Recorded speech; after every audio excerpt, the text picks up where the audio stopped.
तो ICR के through मेरा हुआ है एडमिनिस्ट्रेशन ऑफिसर के लिए। तो उसमें ये मतलब जो यूपीएससी का पेपर या जो बीपीएससी का पैटर्न होता है, जो प्री मेंस इंटरव्यू होता है, तो वो तीनों राउंड तीनों स्टेज थी। और मतलब इंटरव्यू जो स्टेज थी उसका मेरे को बहुत कम पता था, क्योंकि प्री और मेंस के लिए हम मतलब पढ़ लेते हैं, जनरली हमको कंटेंट मिल जाता है, पर इंटरव्यू के लिए नहीं मिलता है। तो मतलब मेरा सर से कांटेक्ट हुआ और उसके बाद फिर सर से मतलब 1-to-1 इंटरेक्शन हुआ, और उन्होंने जो बायोडेटा फॉर्म जो डेफ होता है हमारा डिटेल्ड एप्लीकेशन फॉर्म, तो उस पर मैंने मतलब फिल करा। और उसके बाद सर ने हर जो क्वेश्चन बन सकते हैं अप्रॉक्स, मतलब जितने भी क्वेश्चन बन सकते हैं मैक्सिमम, उस पर मतलब सर ने क्वेश्चन किए, काउंटर क्वेश्चन किए, और उस पर फीडबैक दिया कि आप इसको यहाँ से इम्प्रूव कर सकते हो, इस टाइप से कर सकते हो। तो उसका मेरे को मतलब इंटरव्यू जो उसमें सेशन में बहुत ज़्यादा सर का बहुत अच्छा मतलब योगदान रहा। और वहाँ पर जब रियल इंटरव्यू चल रहा था तो ऐसा लग नहीं रहा था कि ये रियल इंटरव्यू है या वो, उससे पहले ही मतलब इतना ज़्यादा चीज़ें उस एंगल से पूछ चुके थे कि ऐसा लग रहा था कि मतलब एक हम रिपीट कर रहे हैं क्वेश्चन या रिपीट हो रहे हैं क्वेश्चन। तो मतलब बहुत, और सबसे अच्छा ये है कि जैसे मैं जितनी बार भी आया, मैं कम से कम सर से 15 बार मतलब 1-to-1 इंटरेक्शन, मॉक इंटरव्यू और ये हुआ, तो हर बार सर का था कि अलग नए टाइप से क्वेश्चन। मेरे को ऐसा नहीं लगता था कि मैं सर को मेरा बैकग्राउंड पता है या मतलब हर बार मुझे मतलब एक अलग एक्सपीरियंस मिला, और हर बार सीखने को मिला नई नई जो चीज़ें रहती है हर जिस टाइप से एंगल। जब मेरा मतलब MP से मध्य प्रदेश से हूँ तो मध्य प्रदेश के बारे में, मेरे ज़िले के बारे में, नाम का मीन्स, फिर जो मेरी जॉब प्रोफाइल है उसके बारे में, मेरा एजुकेशन जो बैकग्राउंड रहा है तो उसके बारे में मतलब पूछा।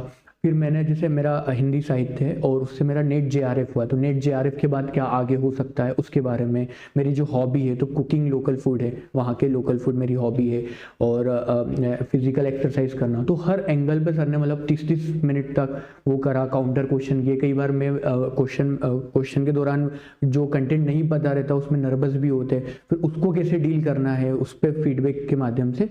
तो सर का मतलब बहुत योगदान रहा, और मैं बहुत बहुत धन्यवाद करता हूँ सर का। और हाँ, यदि आपको कोई क्वेश्चन पूछना हो इससे रिलेटेड तो आप पूछ सकते हैं। मेरा एक क्वेश्चन है। हाँ,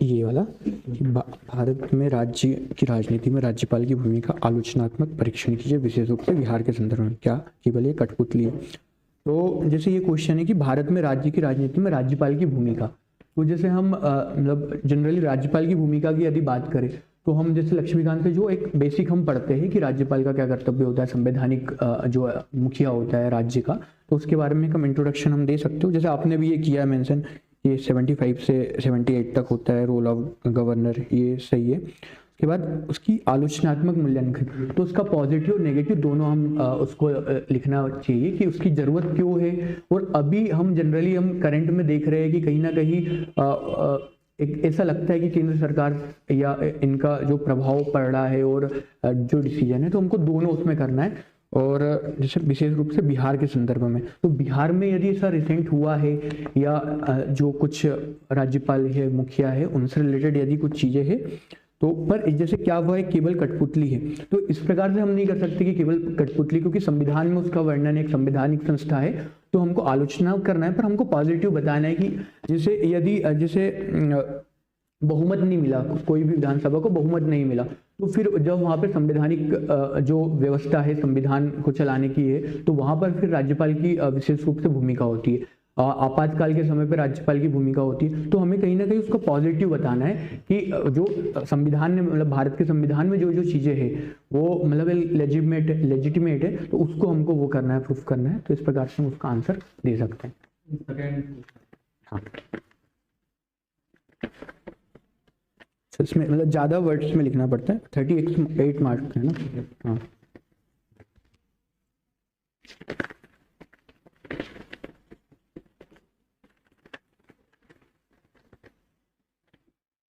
हाँ, तो इसमें क्या जैसे मतलब जैसे यूपीएससी वगैरह में होता है कि आपको 2 पेज या 3 पेज में लिखना पड़ता है, पर यहाँ पर जैसे 38 मार्क्स का है, तो आपने जैसे लिखा तो आपको फिर इसी प्रकार से इंट्रोडक्शन भी देना पड़ेगा और वो चीज़ें आपको डेलिब्रेट करके लिखना पड़ेगा। तो मतलब सही है, अच्छा है आपका। और कहीं कहीं जैसे आप पॉइंट कर रहे हो, यदि समय रहे तो उसको ब्लैक पेन से कर सकते हैं हम मेंशन। हाँ हाँ, ब्लैक पेन से, अंडरलाइन से, जैसे सर ने भी इसमें रिव्यू किया है, तो एक बार जैसे हमारा पूरा कोर्स पढ़ गया, उसके बाद प्रीवियस ईयर हम पेपर का वो करो, एनालिसिस करो, और उसके साथ ही मतलब सिलेबस को हम देखते रहो। और प्रीवियस ईयर सबसे अच्छा मतलब कि वो होता है कि हम मतलब क्या पढ़ना है, कैसे पढ़ना है आगे, और फिर जैसा मतलब सर करते हैं गाइडेंस, तो वो उसके हिसाब से हम उसको कर सकते हैं, एनालिसिस कर सकते हैं।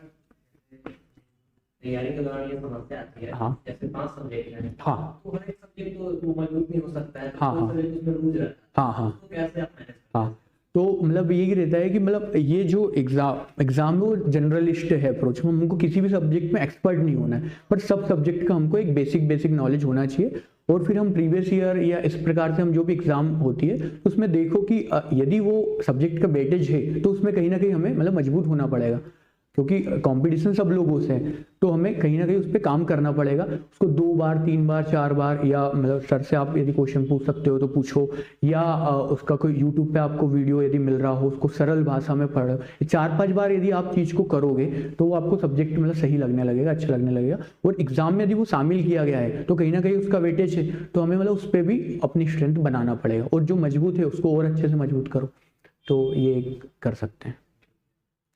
ऐसे लिखने का कुछ टिप्स?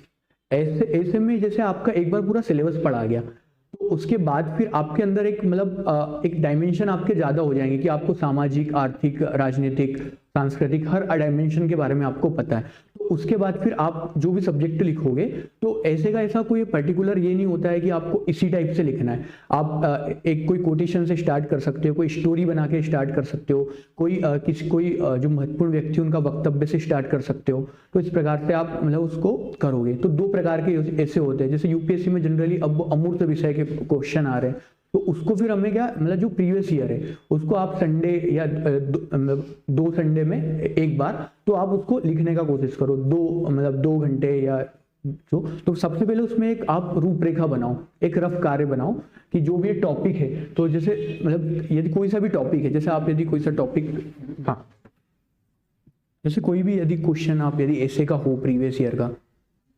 तो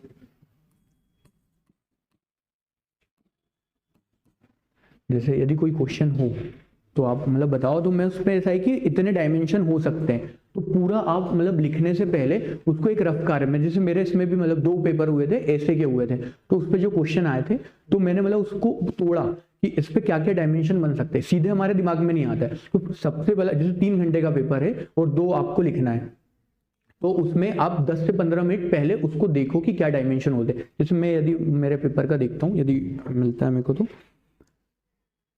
21वीं सदी का भारत। हाँ, एक सेकंड,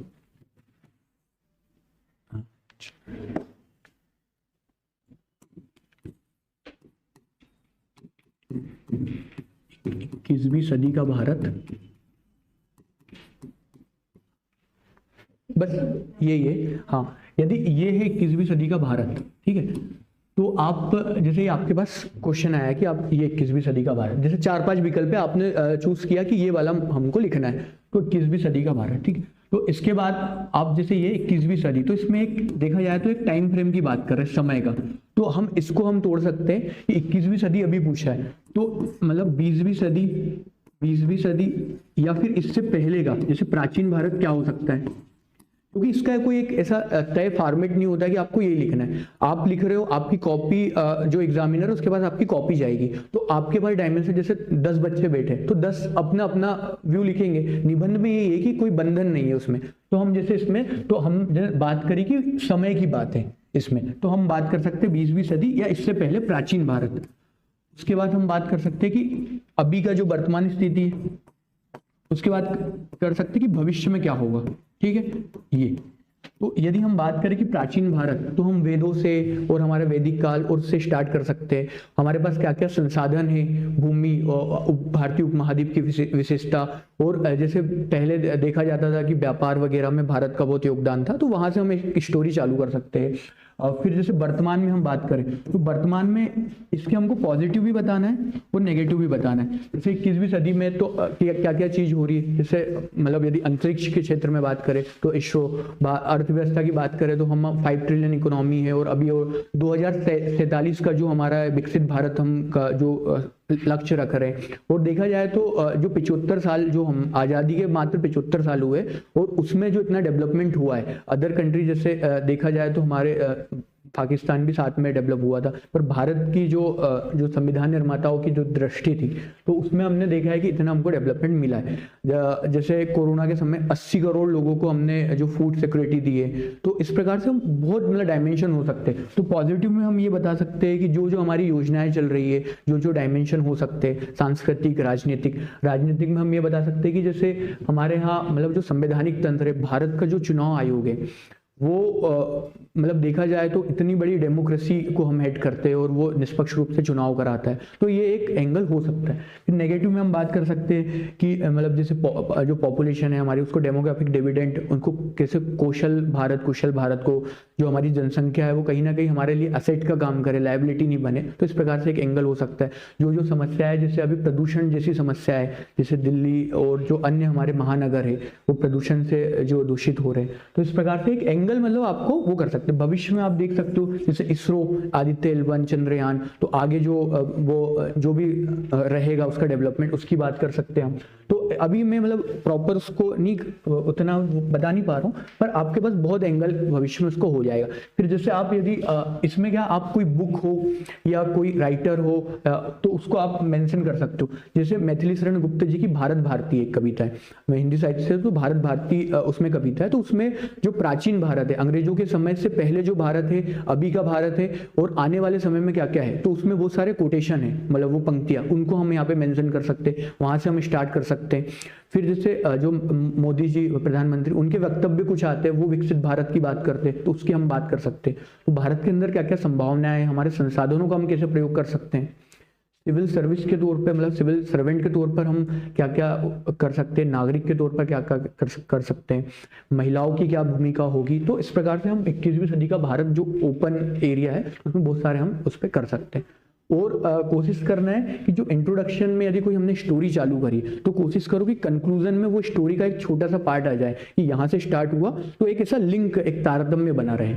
और जब आप बार बार लिखोगे, संडे मतलब हर संडे या 2 संडे छोड़कर आप कभी भी एसेट या इस प्रकार का टेस्ट लिखोगे, तो आपको उसमें आपको मतलब धीरे धीरे आपको इम्प्रूव होगा। पहले दिन आपको लगेगा कि यार मैंने क्या लिख दिया, क्या रहेगा, पर धीरे धीरे वो इम्प्रूव होगा, और ये एक सतत प्रक्रिया है। मैं सर से भी मिलता था इंटरव्यू के दौरान, तो मतलब कभी बहुत अच्छा एक्सपीरियंस रहा था, कभी कभी मतलब ऐसे क्वेश्चन आ जाते थे कि नहीं बनते थे और एक नर्वसनेस, तो सर ने ये बताया कि कभी भी आप इंटरव्यू का ओपन एरिया, परफेक्ट आप कभी नहीं हो सकते हो, हमेशा आप में इम्प्रूवमेंट की गुंजाइश रहेगी। और जो फाइनल दिन भी आपको ऐसा लगेगा कि हम ये बोल सकते थे, ये बोलना था, तो आप बस खुद में एक अच्छा प्रयास करते रहो डेली, और थोड़ा थोड़ा आप प्रयास करते रहो और लगे रहो, बस यही है। मतलब मैंने भी सिविल सर्विस के भी दिए थे, 2 प्रयास दिए मैंने, तो बस ये है कि आप यदि लगे रहोगे तो बिल्कुल आपको सफलता मिलेगी। तो ये क्वेश्चन न्यूज़पेपर में जैसे आप यदि आप सिलेबस को समझ रहे हो, सबसे पहले सिलेबस को समझ रहे हो, और आप मेंस के बारे में मतलब मेंस या प्रीलिम्स के क्वेश्चन देख रहे हो, तो उससे आपको चीज़ें समझ में आ जाएगी कि जैसे कोई राजनीतिक राज्यपाल का क्वेश्चन है, जैसे महाराष्ट्र में, जम्मू कश्मीर, कहीं भी राज्यपाल का क्वेश्चन है, तो आपको ध्यान आएगा कि मेरे को आलोचनात्मक मूल्यांकन एक पूछा है, तो यहाँ पर मैं मेंशन कर सकता हूँ कि हाल ही में महाराष्ट्र, तमिलनाडु या मध्य प्रदेश में इस प्रकार के घटनाक्रम चल रहे हैं। तो आप सिलेबस को और प्रीवियस ईयर पेपर को आप देखते रहोगे, तो न्यूज़पेपर में आप मतलब एक क्लासिफिकेशन कर सकते हो कि ये न्यूज़ यहाँ पर आ रही है, अर्थव्यवस्था से रिलेटेड न्यूज़ यहाँ पर है, पॉलिटी से यहाँ पर, इतिहास में यदि कुछ नई खोज हुई है या कुछ खुदाई चल रही है तो वो वहाँ पर है, कुछ हमारी वर्ल्ड हेरिटेज साइट है तो वर्ल्ड हेरिटेज साइट को शामिल किया है और वो हमारे इतिहास में भी है, तो कहीं ना कहीं वो इम्पॉर्टेंट हो जाती है। जैसे बिहार के संदर्भ में बात करें तो जो न्यूज़ आ रही है, आप मतलब जो कोई भी मैगजीन या फॉलो करते होंगे या जो वेबसाइट फॉलो करते होंगे, तो उससे वहाँ पे आपको उसमें हेल्प मिलेगी। तो इस प्रकार से आप न्यूज़पेपर की भी हेल्प ले सकते हैं। कुछ ठीक है, बाकी जो कुछ डिटेल में है ना वो आपको क्लास में करवा दिया जाएगा। अगर कुछ और पूछना चाहें तो आप पूछ सकते हैं। ये बच्ची अभी लेट आई हैं, आप पूछना चाहते हैं? देखिए ये बच्चे ना आपका सीनियर है और इनका अभी सिलेक्टेड हुआ है ICAR में, Indian council of agriculture research, उसमें A ग्रेड का पोस्ट होता है, काफ़ी अच्छा पोस्ट होता है और उसमें ना काफ़ी ज़्यादा बच्चे फाइट करते हैं। बहुत कम बच्चों का सिलेक्शन होता है, तो उन पोस्ट में हुआ है। और उसमें अभी बताया, कुछ देर पहले बता रहे थे जब नीचे बात हो रहा था बच्चे से, कि उसमें कौन है ना, उसमें मैक्सिमम वो आए हुए हैं, मैक्सिमम बच्चे इनके साथ वो हैं जो पहले एसडीएम रैंक पे है और पहले से ऑलरेडी सिलेक्टेड है, वो हैं। तो उनमें बच्चे का होना खुद में काफ़ी बड़ी अचीवमेंट होता है। अगर आप कुछ पूछना चाहें तो पूछ सकते हो, और बाकी बीच बीच में ना आते रहेंगे बाकी और भी। ठीक है, थैंक यू।